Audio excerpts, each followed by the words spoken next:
Bonjour à toutes et tous et bienvenue sur cette seconde vidéo d'une série de 4 consacrée aux erreurs et aux semi-vérités propagées par les médias sur l'alimentation alcaline ou l'équilibre acido-basique lorsqu'ils en parlent. En effet, depuis toutes ces années, de tout ce que j'ai pu lire, voir ou entendre, que ce soit dans les médias spécialisés, la presse spécialisée ou sur le net, les informations qui nous sont données sont souvent incomplètes, voire erronées, quitte à semer le doute dans les esprits et à discréditer le sujet. Alors on en parle.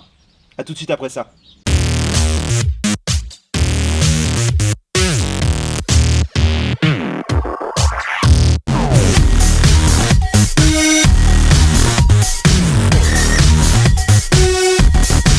Écoutez bien ces mots souvent utilisés dans les médias.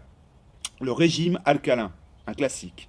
La diète alcaline, récurrente. Le mode de vie alcalin. Les piles, non, pas les piles. Le mode de vie alcalin, c'est-à-dire que la personne se lève le matin, elle pense, elle respire, elle suinte de l'alcalin, de l'alcalinité, je ne sais pas, quelque chose dans le style, genre je pense alcalin du soir au matin, je fais un câlin du soir, ah non.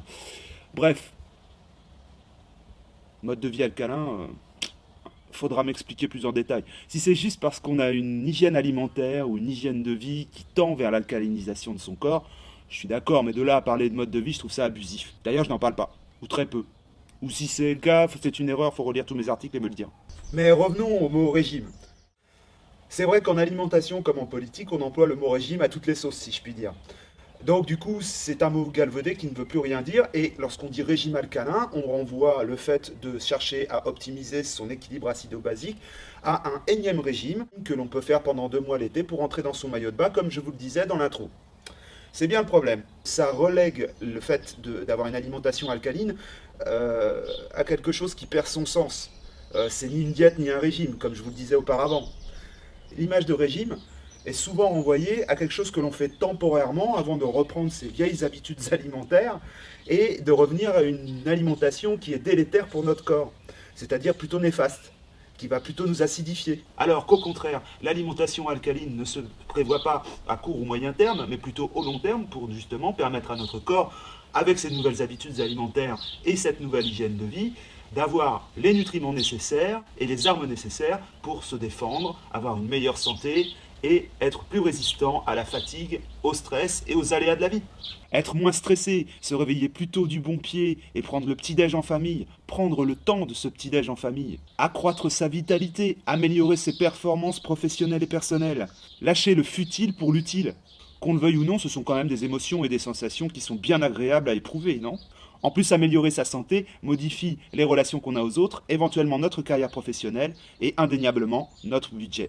C'est du bonheur à croquer en barre alcaline à portée de bouche. C'est une transition modérée, progressive mais durable de notre hygiène de vie et de notre hygiène alimentaire pour améliorer notre santé de façon durable. Ça s'inscrit dans le temps, c'est absolument pas temporaire comme un régime, une diète, et ça n'est toujours pas un mode de vie. Partons d'un côté sur le mode de vie alcalin, mais ce qui me choque, c'est que on dit pas le mode de vie crétois, on dit le régime crétois. Là où je conteste le régime alcalin et la diète alcaline et le mode de vie alcalin, c'est que le gars, on dit pas il a un mode de vie crétois, ou la femme, on dit pas elle a un mode de vie paléo. C'est pas ça. Mode de vie paléo, vous imaginez un peu? Excusez-moi, c'est l'heure de la chasse au mammouth. Bon voilà, vous l'aurez compris, j'espère qu'après cette vidéo, vous ne vous laisserez plus abuser par le langage abusif des médias lorsqu'ils parlent de régime, de diète ou de mode de vie alcalin. Tout comme lorsqu'ils parlent d'autres types de régimes. J'avoue que ce sont des concepts de communication qui sont destinés à vous vendre une image d'un produit ou le produit lui-même. Le mot régime et le mot diète s'enferment forcément dans quelque chose de drastique et de temporaire, alors que l'hygiène de vie et l'hygiène alimentaire alcaline s'inscrivent dans une durée, sans pour autant basculer dans un mode de vie. Voilà, c'était la conclusion de cette seconde vidéo d'une série de 4 consacrée aux erreurs et aux semi-vérités propagées par les médias lorsqu'ils parlent d'alimentation alcaline et d'équilibre acido-basique. Merci à toutes et tous de m'avoir suivi jusqu'au bout. Je vous souhaite plein de bonnes choses jusqu'à la prochaine vidéo qui parlera des jus qui soi-disant sont alcalins. Pour aller plus loin, vous pouvez vous inscrire sur le blog en cliquant sur le lien ici et télécharger gratuitement mon guide 5 jours de menu alcalin pour optimiser votre vitalité. Si vous voulez vous tenir informé de cette chaîne, vous pouvez vous y inscrire en cliquant ici.